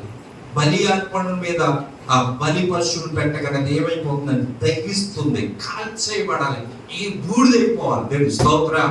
ప్రభు కొరకు నీవు బూడిదైపోవాలి. ఒక మాట చెప్పాలంటే బలి అయిపోయిన తర్వాత, కాల్చేసిన తర్వాత అక్కడ కాలిపోయిన బూడిద తీసుకుని ఇది ఏ బూడిద చెప్పగలవా? ఏ బూడిద చెప్పగలమంటే అంటే అర్థం ఏంటి? బూడిద అయిపోయిన తర్వాత తన రూపాన్ని, తన యొక్క ఇదిని పోగొట్టుకుంటాం. ప్రైజ్ ది లార్డ్, హల్లెలూయా. ఇక బూడిద అయిపోయిన నీవు కనబడకూడదు. దేవుడి దగ్గరికి వచ్చిన తర్వాత నేనండి, నాదండి, అదండి, ఇదండి అంటారు చూసారా? ఆ గుణాలన్నీ చావాలి. దేవుని స్తోత్రం. ఆమేన్, హల్లెలూయా. ఆమేన్, హల్లెలూయా. యేసయ్యలో ఇప్పుడు జరుగుతున్న దాన్ని బట్టి మీకు జ్ఞాపకం చేస్తున్న మాట ఏమంటే, దేవుని బిడ్డలారా, క్రైస్తవ్యం అన్నది క్రీస్తులోనికి వచ్చిన తర్వాత మనలను మనం సమర్పించుకోవాలి. ఆయన ఏమంటున్నారంటే, వీళ్ళేమంటారంటే క్రైస్తవుడికి కులం లేదు. ఆమేన్, హల్లెలూయా. ఏం లేదండి. రెండోది ఏంటో తెలుసా? మతం కూడా లేదు. క్రైస్తవం ఒక మతం కాదు, ఇది ఏంటంట? మార్క్. ప్రైజ్ ది లార్డ్, హల్లెలూయా. నిత్య రాజ్యానికి ఒక మార్గం. దేవుని స్తోత్రం. నిత్యత్వంలోకి వెళ్ళడానికి దేవుడు వేసిన మార్గం ఇది. ఆమేన్, హల్లెలూయా. కనుక బలి అయిపోవాలి, అర్పణ అయిపోవాలి. దేవుడి దగ్గర నిన్ను నీవు సమర్పించుకో. నీలో నువ్వు కనబడకూడదు. ఆమేన్, హల్లెలూయా. మన గుణాలు కనబడకూడదు, మన కోపాలు కనబడదు. అవన్నీ కూడా చంపేసుకుని ప్రభులో మనం సజీవ యాగం అయిపోవాలి. దేవుని స్తోత్రం. అది బలి అర్పణ. చెప్పండి, ఇక్కడ ఏం చేశాడంటే మరలా కట్టాడు. అలాగనే మన జీవితంలో మరలా ప్రారంభం. ఏ ప్రారంభం అనంటే ప్రార్థన అనే బలిపీఠం కట్టబడాలి. దేవుని స్తోత్రం. ఆమేన్, హల్లెలూయా. భక్తులంటే ప్రార్థనలే బలిపీఠముల. ప్రార్థనలు ఏమైపోవాలంట? బలిపీఠం. యేసయ్యకు బలిపీఠం. దేవుని స్తోత్రం. ప్రభు సమర్పణ చేసుకుని బలిపీఠంగా నీవు ఉండాలి. ప్రార్థన ఒక బలిపీఠం ఉండాలి. అంటే మరలా కట్టడంటే ఒకప్పుడు ఉన్న ప్రార్థన, ఒకప్పుడు ఉన్న ఒప్పుకోలు, ఒకప్పుడు ఉన్న పశ్చాత్తాపం, ఒకప్పుడు ఉన్న కన్నీళ్ళు, ఒకప్పుడు ఉన్న ప్రభు దగ్గర వచ్చి ఆ హృదయాన్ని నలగొట్టుకుని విరిగి నలుగురు హృదయంతో ప్రభు పాదాలను పట్టుకున్నవే అవి ఇప్పుడు ఏమైపోయినాయి అంటే రాతి హృదయం అయిపోయింది, కఠినమైపోయింది. నువ్వు ప్రార్థన చేయలేకపోతున్నావు, ఆరాధన చేయలేకపోతున్నావు, బలి అర్పించలేకపోతున్నావు, ప్రభుకి సమర్పించుకోలేకపోతున్నావు, ప్రభుకి అప్పగించుకోలేకుండా కఠినమైన హృదయం అయిపోయి, కర్కశమైన హృదయం అయిపోయి, వస్త్రం వెళ్ళిపోతున్న హృదయంతో మనం ఉంటున్నాం. అయితే బలిపీఠం మీద పెట్టబడినప్పుడు ఎలాగ దహించబడుతుందో, యేసయ్య సిలువలో ఎలాగ దహించబడ్డాడో, యేసయ్య నీ కొరకు నా కొరకు మనం సిలువలో వేలాడి తన సర్వ శరీరాన్ని అప్పగించుకుని ఆఖరి రక్తాన్ని దారిపోసి బలి అర్పణ అయిపోయాడు. కాల్చాడు. ఆయన అంటాడు కదా, ఆయన మనందరినీ ఒక సువాసనగా మార్చాడు, తను తాను అప్పగించుకున్నాడని వాక్యం. సిలువనే బలిపీఠం మీద ఆయన దహించబడ్డాడు, కాల్చబడ్డాడు. నీవు యేసుక్రీస్తు కొరకు దహించబడాలి. అప్పుడు ఇది ఎప్పుడైతే చేశారో వెంటనే వాళ్ళు ఒక తీర్మానం చేసుకున్నారు. ఈ బలి అర్పణ జరిగిన తర్వాత, బలిపీఠం కట్టబడిన తర్వాత మనం అందరం కలిసి ప్రభుని ఆరాధన చేద్దాం, ప్రభుని సేవిస్తామని రాజుగారు మొదలుకొని అందరూ ఒక తీర్మానం చేయగానే దేవుని వైపు తిరిగారు. యెహోవాను వెతకడం ప్రారంభించాడు. దేవుని స్తోత్రం. 10-15 వచనం. యెహోవాను వెతికినందున చుట్టుపక్కల ఉన్న దేశములన్నిటిలో, ఆ ప్రాంతాలన్నిటిలో ఇశ్రాయేలీయులకు ఏం కలిగిందంట? నెమ్మది కలిగింది. దేవుని స్తోత్రం చెప్పండి, హల్లెలూయా. ఒకటి, దేవుని వెతికితే నీ కుటుంబంలో నెమ్మది కలుగుద్ది. ఆమేన్, హల్లెలూయా.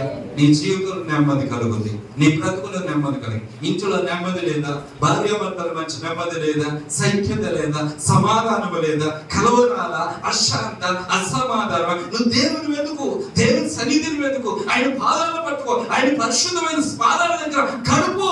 అయ్యా, నా ఇంటిలో నెమ్మది దొరకట్లా, సమాధానం దొరకట్లా, కలవరాలు వస్తున్నాయి, ఒకరి మాట పసుకట్లేదు, ఒకరి మీద ఒకరికి వ్యాజ్యం వస్తుంది. అయ్యా, ఈ రోజు నా ఇంటిలోకి నెమ్మది కావాలని నువ్వు అడగలిగితే, ప్రభు వైపు తిరిగితే, నువ్వు నిజంగా దేవుడిని వెతికినట్లయితే నీ ఇంటిలోనికి ఏం రావాలో తెలుసా? నెమ్మది రావాలి. దేవుని స్తోత్రం. నీ హృదయంలోనికి నెమ్మది రావాలి, నీ కుటుంబంలోనికి నెమ్మది రావాలి, నీ జీవితంలో నెమ్మది కలగాలి అంటే నువ్వు యేసు వైపు తిరగాలి, ప్రభువుని వెతకాలి. దేవుని స్తోత్రం చెప్పండి, హల్లెలూయా. ఒకటి. రెండవ మాట చెప్తాను. పరిశుద్ధ గ్రంథంలో వాక్యం రాబడిందంటే ముగింపు చేస్తాను. ముగించే ముందు ఒక్క మాట మీకు జ్ఞాపకం చేస్తున్నాను. చదువుదాం చూడండి. ప్రభు బిడ్డలారా, పరిశుద్ధ గ్రంథం 68-32 వచనం. కీర్తన 68-30 వచనం. చాలా విషయాలు బైబిల్ గ్రంథాలు వెతికితే ఆశీర్వాదాలు మనకి ఎన్నో దొరుకుతున్నాయి.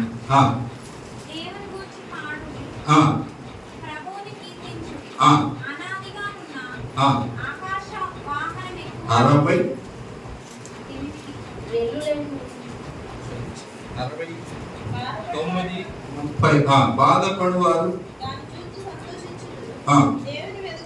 దేవుని వెతుకువారులారా. దేవుని స్తోత్రం చెప్పండి, హల్లెలూయా. 69-32 వచనం. మరోసారి. బాధపడువారు దాన్ని చూసి సంతోషించుదురు, దేవుని వెతుకువారులారా మీ ప్రాణములను తెప్పరిల్లును. ప్రెజలాడు, హల్లెలూయా. రెండవ మాట ఏంటో తెలుసా?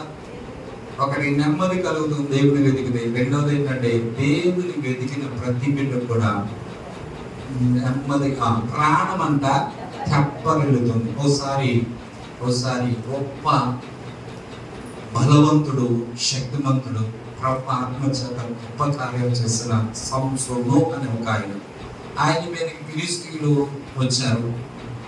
తన యొక్క సొంత వారు కట్లు వేసి బంధించారు. తీసుకెళ్లి ఫిలిష్తీయుల చేతికి అప్పగిస్తారు. ఆయన చేతిలో ఏమి లేదు.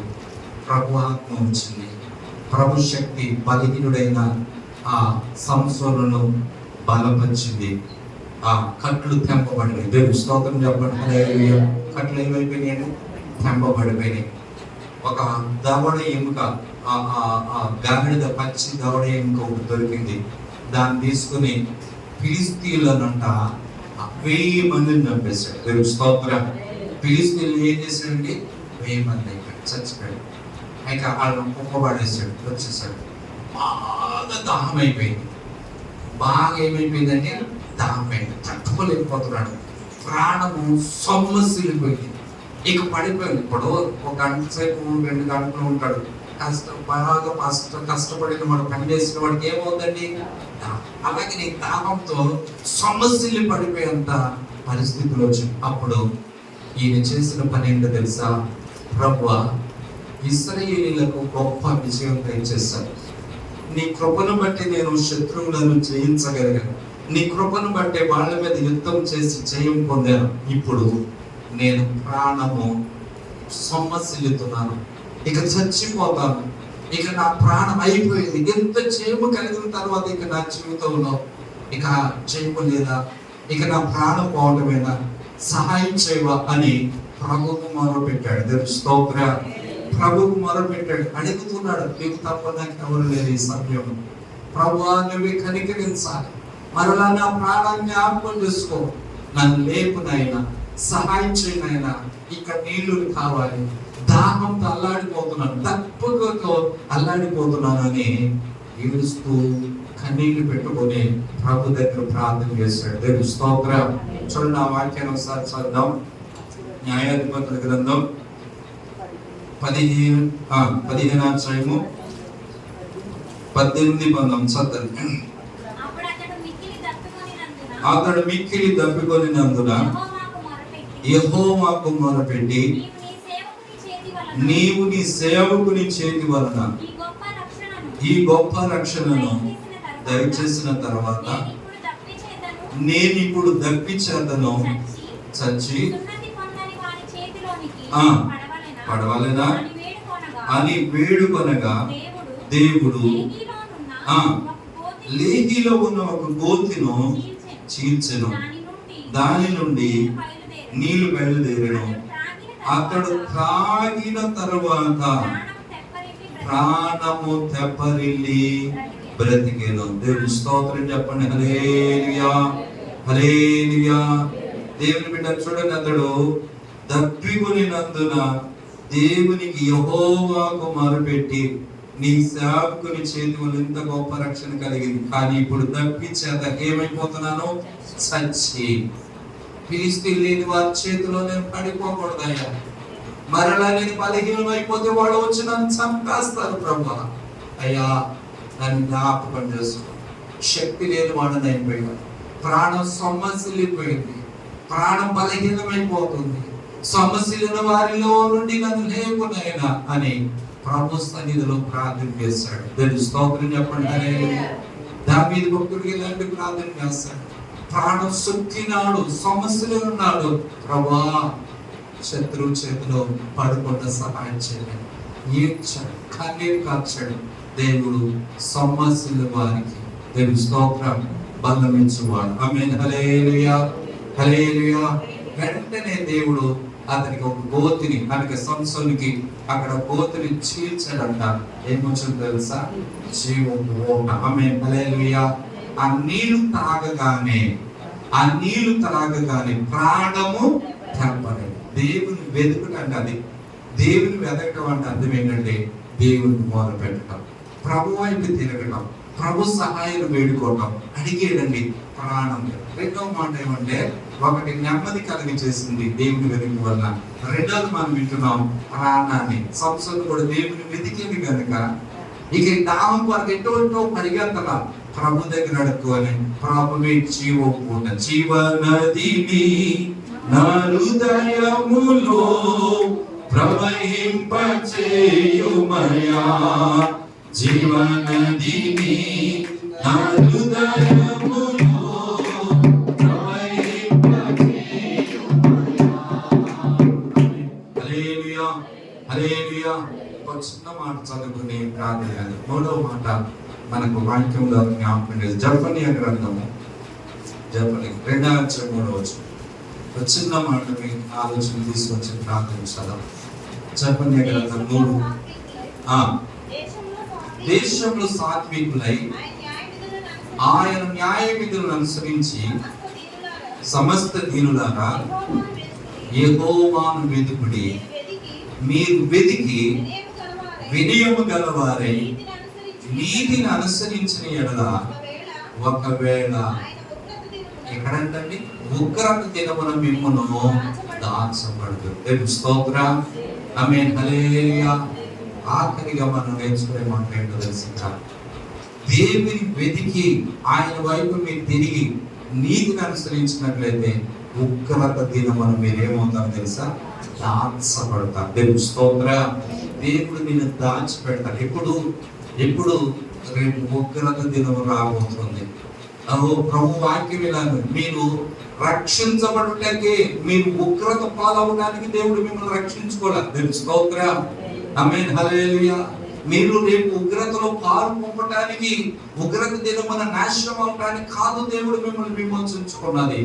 మిమ్మల్ని రక్షించుకున్నది ఎందుకు తెలుసా? చక్కగా చక్కని మాట రోమపత్రిక 13:14 వచ్చిన చదవండి. రోమపత్రిక 13:14లో చక్కని మాట.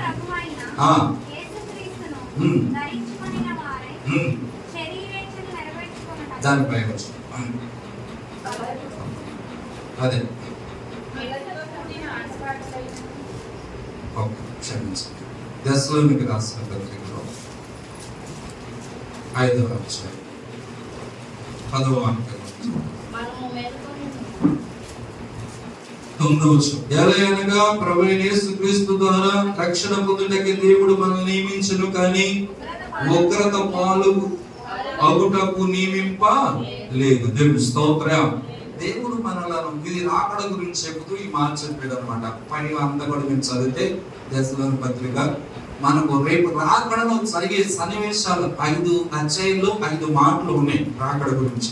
దేవుని స్తోత్రం చెప్పండి. హల్లెలూయా. ఈ రాకడ గురించి చెప్తూ ఏమంటాడంటే, మనము రక్షించబడింది ఎందుకో తెలుసా? మనల్ని దేవుడు ఎందుకు రక్షించుకున్నాడంటే ఆయనతో ఉండటానికి, అందుకు నియమించుకున్నాడు. రక్షణ పొందడానికి దేవుడు నియమించుకున్నాడు, కానీ ఉగ్రత పాలవడానికి కాదు. దేవుని స్తోత్రం. భూనివాసుల అందరి మీదకి రేపు ఉగ్రత రాబోతుంది. భూనివాసులందరూ కూడా ఉగ్రత పాలు కాబోతున్నాడు. ఆ రోజు దాచబడాలి. ఉదాహరణకు మాట చెప్తా. ప్రభు రాకడప్పుడు అంట నోవాహు దినములు ఎలా ఉండదో ప్రభు రాకడ దినాలు కూడా అలాగే ఉంటాయి. ప్రైజ్ లార్డ్, హల్లెలూయా.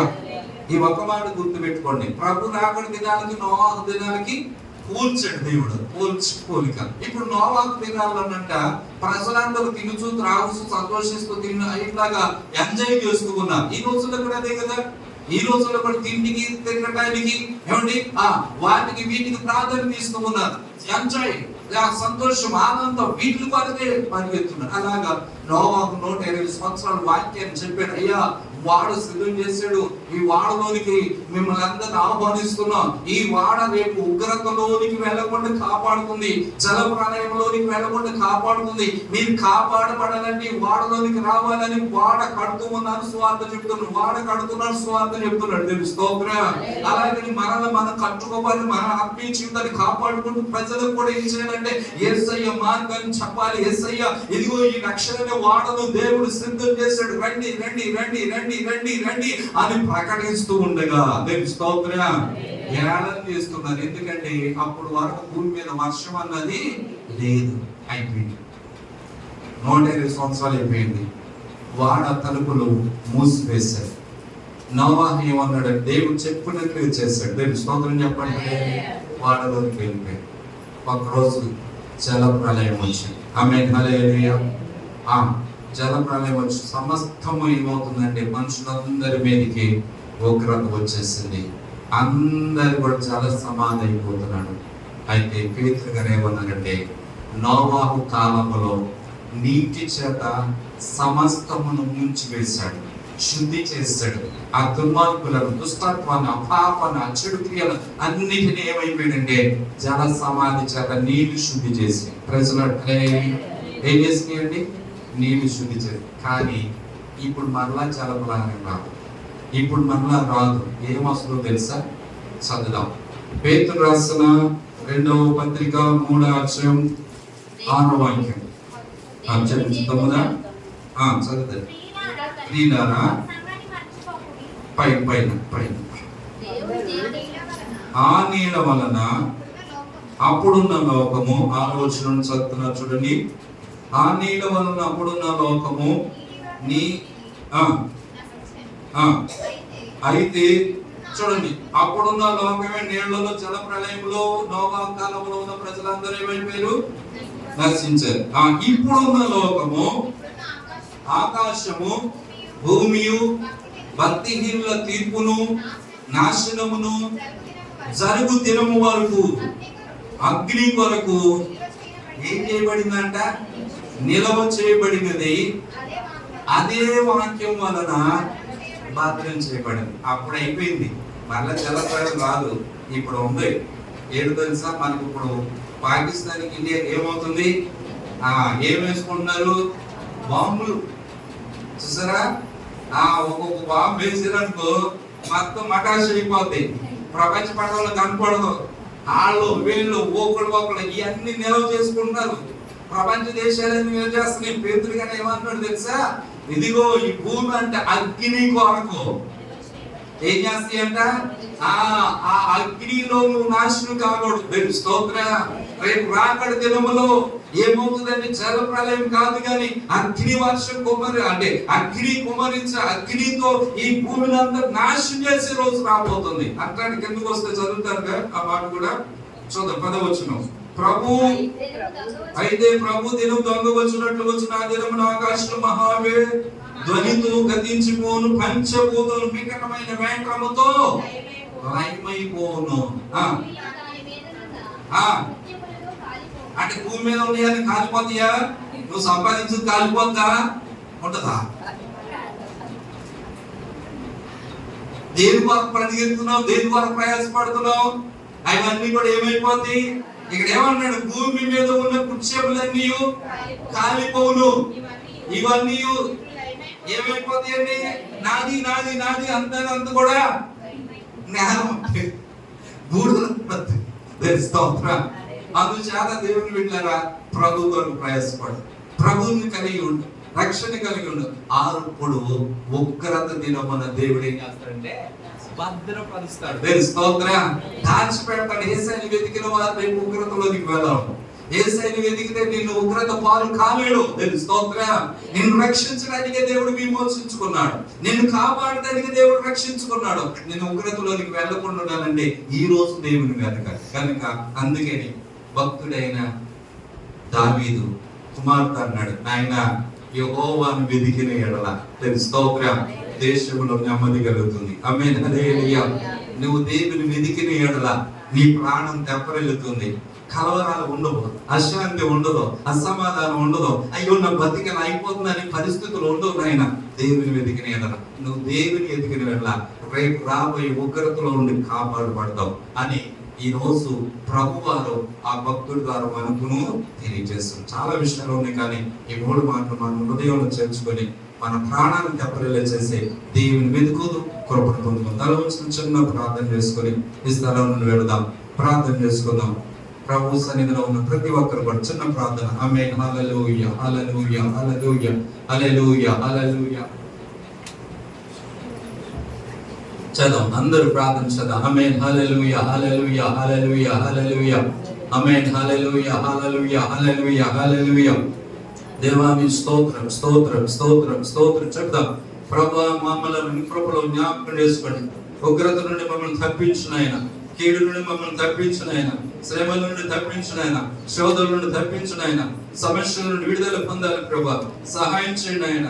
ప్రభా కనికరించండి. అడుగుదాం. యేసయ్యా యేసయ్యా యేసయ్యా యేసయ్యా యేసయ్యా యేసయ్యా. తండ్రి నీ స్తోత్రం. దేవా నీ కొరకు నా ప్రాణం ఆశపడుతున్నది ప్రభా అని అడుగుదాం. ఆమేన్. హల్లెలూయా హల్లెలూయా హల్లెలూయా హల్లెలూయా. దేవా నీ సన్నిధిలోకి వచ్చి నీ పాదాల దగ్గర అడుగుతున్నాను ప్రభు, సహాయం చేయండి ప్రభా. ఆమేన్. హల్లెలూయా హల్లెలూయా హల్లెలూయా. తండ్రి సహాయం చేయండి ప్రభా, కృప చూపించండి ప్రభా, సహాయం చేయండి. అడగాలి, ప్రార్థన చేయాలి. 2 నిమిషాలు వెళ్ళే ముందుగా ప్రభు సహాయాన్ని మనం పొందుకోవాలి, ప్రభు కృపను మనం పొందుకోవాలి, ప్రభు శక్తిని మనం అనుభవించాలి, ప్రభు యొక్క బలాన్ని, ప్రభు యొక్క ప్రభావాన్ని మేము కలిగి ఉండడానికి సహాయం చేయండి ఆయన. యేసయ్యా నీ స్తోత్రం స్తోత్రం స్తోత్రం స్తోత్రం స్తోత్రం స్తోత్రం స్తోత్రం. ఆమేన్. హల్లెలూయా హల్లెలూయా హల్లెలూయా హల్లెలూయా హల్లెలూయా హల్లెలూయా హల్లెలూయా. 2 నిమిషాలు ప్రార్థించదామా? 2 నిమిషాలు అడుగుదామా? ప్రభువా నీ బలము నాకు కలగాలి నాయన, నీ శక్తి నాకు కలగాలి ప్రభా. అయ్యా నా ప్రాణం తెప్పరిల్లాలి ప్రభా. నీ సన్నిధిలో యుక్తిగా ఉండాలి నాయన. నా ఇంటిలో సమాధానం కలగాలి, నా జీవితంలో నెమ్మది కలగాలి, నీ సహాయం నాకు కలగాలి ప్రభా. అయ్యా సహాయం చేయండి ప్రభా. ప్రభా కనికరించండి ఆయన, సహాయం చేయండి ఆయన. యేసయ్యా యేసయ్యా యేసయ్యా సహాయం చేయండి. ఆమేన్. హల్లెలూయా హల్లెలూయా హల్లెలూయా హల్లెలూయా హల్లెలూయా. ఆమేన్. హల్లెలూయా. 2 నిమిషాలు చేద్దాం అందరూ. ఆమేన్. హల్లెలూయా హల్లెలూయా హల్లెలూయా హల్లెలూయా హల్లెలూయా హల్లెలూయా హల్లెలూయా. తండ్రి నీ స్తోత్రం నాయన, స్తోత్రం నాయన, స్తోత్రం నాయన, స్తోత్రం నాయన, స్తోత్రం నాయన. ప్రభువా నీ స్తోత్రం స్తోత్రం స్తోత్రం స్తోత్రం స్తోత్రం స్తోత్రం స్తోత్రం. ఆమేన్. హల్లెలూయా హల్లెలూయా హల్లెలూయా హల్లెలూయా. దేవానికి మహిమ చెల్లిస్తున్నాం, ప్రభువానికి స్తోత్రం చెల్లిస్తున్నాం. ప్రార్థించారా? భక్తుడు ప్రార్థన చేశాడు. సంసలో ప్రభా అయ్యా ప్రాణం తెప్పరిగా చేయను ఆయన, బలహీనమైపోయింది ఆయన, ప్రాణం పోతుంది ప్రభా. అయ్యా సమస్యలపైన ప్రభు సాక్షి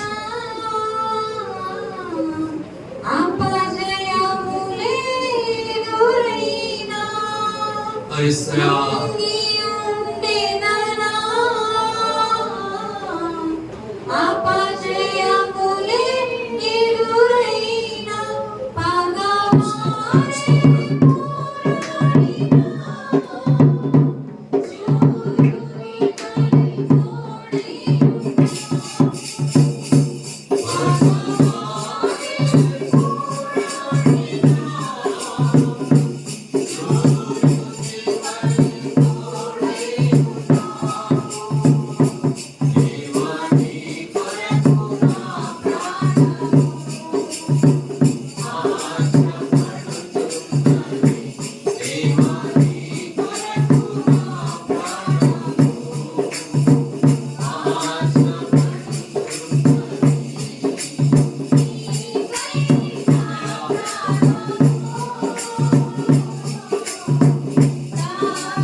మరోసారి నీ సన్నిధికి రావడానికి కృపించడానికి స్తోత్రం. ఈ ఎండవేడి వేళ దేవాన్ని సన్నిధిలో కొద్ది సమయం గడపడానికి కృపించడానికి వందనాలు చెల్లిస్తున్నాయన.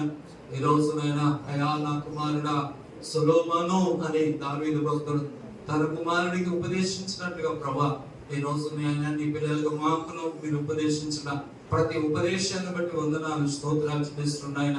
అవును ప్రభా మేము మిమ్మల్ని వెతికిన ఎడల దేవా మా జీవితాలలో నాయన ప్రభు ఎన్నో మేలులు ఎన్నో దీవెనలు మేము అనుభవిస్తామని మరొకసారి మీరు ఇచ్చిన వాక్కులు వాగ్దానాలు బట్టి వందనాలు స్తోత్రాలు చెల్లిస్తున్నాయన.